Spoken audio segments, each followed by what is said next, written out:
Well, Tracy, tools were taken from a box on this site, at the site behind me here last night, and they were actually, the box was broken open for the tools to be stolen. And police are concerned because this has been happening over the last 6 months. Now, one of the problems about this site is that it's unsecure because it is a construction site. Now, police say they do have security cameras, and some of them were even stolen that were here at the site. Now, they are patrolling the area several times at night and are asking the public to keep an eye out for any suspicious activity.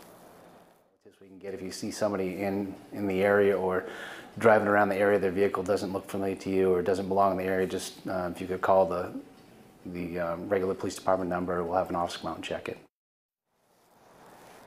Now, one of the things that Detective Small told us earlier that people can do to safeguard themselves is to copy down serial numbers of things like tools or electronics in case of a theft. Live in Sanford tonight, Morgan Sturdivant, WMTW News 8.